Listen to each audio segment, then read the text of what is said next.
Hello, everyone. My name is Razia, and I have a new topic today.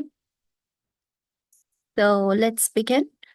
A patient walked in with an abdominal pain, and he had vomiting, nausea, substernal chest pain. He has been on ibuprofen since he had a pain with chronic arthritis. He smokes and he also drinks alcohol. So, this was one of the CCS scenarios. Um, Now, how do you proceed? In addition to routine investigations, I'm going to talk about what you should be avoiding, and we will delve in deeper on what we can do better and how we can do.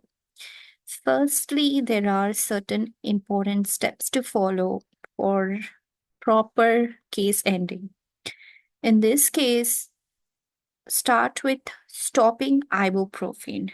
Okay, because ibuprofen can lead to gastritis.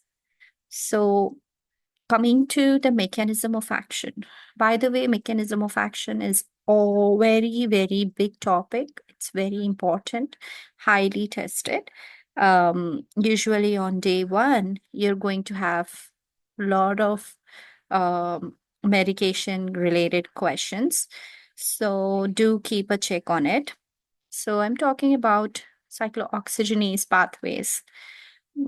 Since these are two, the one that is selective is going to be celecoxib, but then the other one is going to be ibuprofen. It's really bad and nasty drug, but then unfortunately, this is more easily, readily available over the counter. So by nasty, what do I mean? Why is it considered nasty? It is a good pain relief agent. Of course, it is a non-steroidal anti-inflammatory drug. But why am I saying it as nasty? I'm saying it nasty because it inhibits both COX-1 and COX-2, leaving the mucosa eroded and the protective barrier is lost. So this leads to something what we call as gastritis, where our mucosa is completely different. Okay. In gastritis, what happens? There is metaplasia. There can be peptic ulcer disease. There can be several other complications. This patient clearly developed gastritis like symptoms, or let's say peptic ulcer disease almost. Okay, so in order for us to be sure, we're going to do a test like H. pylori, or you can do urea breath test to identify. If it is positive, what are we going to do? We have a quadruple therapy and a triple therapy where you use clarithromycin, amoxicillin, metronidazole, and pantoprazole. Now, this is simple irritation caused by drug induced gastritis.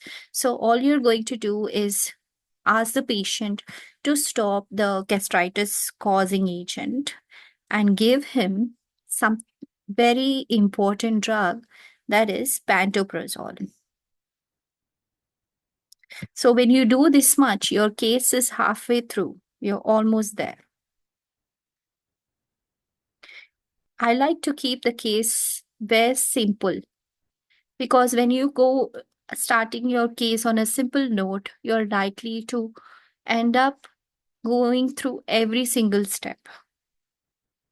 That is what I would say. Keep it as simple as possible.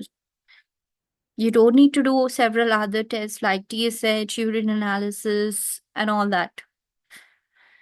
So, this is a treatment part. We have relieved all the symptoms and we have him off the ibuprofen. Okay. Now, what about the pain he has from chronic arthritis? What would you do other than consultation to the orthopedics? You might have to put the patient on some important pain relieving agent for the long term. Okay. Of course, it is not going to be morphine for sure. Tylenol is a like a over the counter drug as well. Okay, so you can use this. This is readily available, and then you can also advise him to take diclofenac gel. This is easier to rub on the painful joints. Diclofenac gel and fewer systemic side effects. This is all you're required to do. On the preventive care, you will tell the patient to stop smoking and stop alcohol, smoking being the biggest risk factor for osteoarthritis. Okay, we will go in detail and talk about preventive care in the other video if you would like me to do. And then this much is enough for this case. So once you do all this, you're likely to be on a safer side, and your case is likely to end on a positive note, which is what we would like. We don't want to have longer patient updates. So keep it to the point, keep it straightforward, so that you can do these minimal sweet things to the patient. This is all that is expected of you on CCS. There is something like esophagogastroduodenoscopy. Okay, so you would ask me, why not this one? This is like, first of all, an invasive test. Okay, we cannot do invasive tests on the simple patient. And moreover, this patient had all these symptoms developed in 2 weeks. It was a short duration, and there were no alarming symptoms like weight loss. Okay, and usually it is done after age 50 years or so, probably. I guess you can have a look. There should be a chart which shows the indications in a more clear and a concise way. So I might do another video on that. If I talk about it, it'll go longer. So that is it. And then what else did I have to talk about?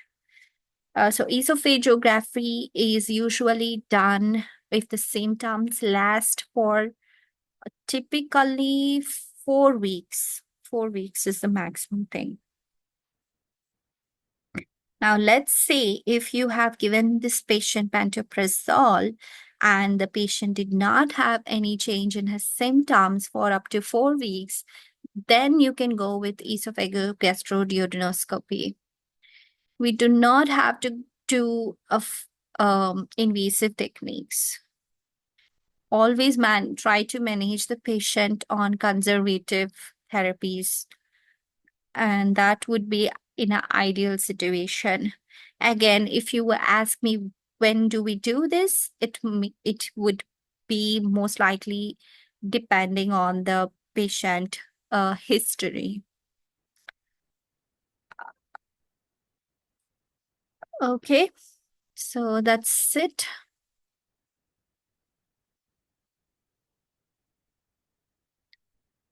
Thank you so much for watching the video. I hope it really helps you, and I will keep you updated with further videos. Bye bye.